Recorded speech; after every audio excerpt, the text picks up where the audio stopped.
যখনই কোনো প্রেগনেন্ট মহিলার ডেলিভারির সময়টা পাশে আসে, তখন সব থেকে বড় প্রশ্ন মনের মধ্যে জাগে যে লেবার পেইনটা কতক্ষণের জন্য হতে পারে।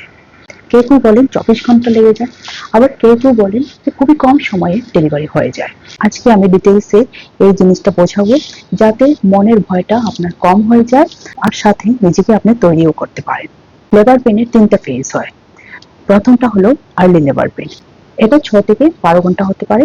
এই পেইনটা হালকা হয় আর মাঝে মাঝে হয়।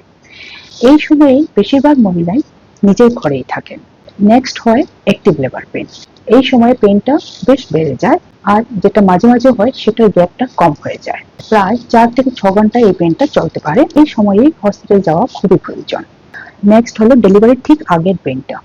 এই পেইনটা সব থেকে বেশি আর মারাত্মক পেইন হবে, কিন্তু কম সময়ের জন্য 30 মিনিট থেকে 2 ঘন্টা হতে পারে।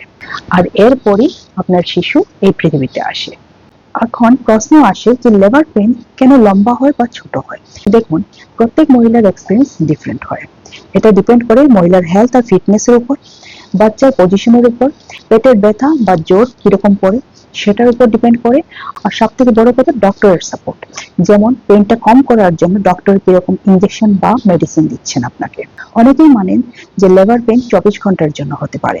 এটা একদম মিথ হয়। যদি আপনার প্রথম ডেলিভারি হয় তো লেবার পেইনটা লম্বা সময়ের জন্য চলতে পারে, প্রায় 12 থেকে 18 ঘন্টা হতে পারে। যদি সেকেন্ড বা থার্ড ডেলিভারি হয় তো এই লেবার পেইনটা কম সময়ের জন্য হতে পারে, কারণ তখন শরীরটা আগের থেকেই তৈরি থাকে।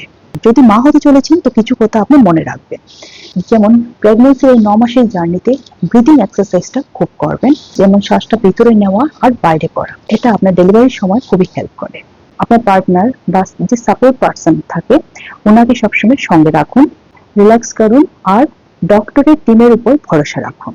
মনে রাখবেন, এই লেবার পেইনের পরে আপনি সব থেকে বেস্ট গিফট পাবেন, সেটা হলো আপনার শিশু। তাই ভয় করবেন না, ভালোবাসা আর ডক্টরের টিমের উপর ভরসা রেখে এই জার্নিটাকে উপভোগ করবেন। তো এবার নিশ্চয়ই বুঝতে পেরেছেন প্রত্যেক মায়েদের লেবার পেইনের সময়টা ডিফারেন্ট হয়। সব থেকে বড় কথা, ভয় করবেন না, ডক্টর আর ডক্টরের টিমের উপর ভরসা রাখবেন আর নিজের শরীরটাকে বুঝে চলবেন। যদি আজকের এই ভিডিওটা যদি আপনার হেল্পফুল লাগে তো ভিডিওটাকে লাইক করবেন আর শেয়ার করবেন।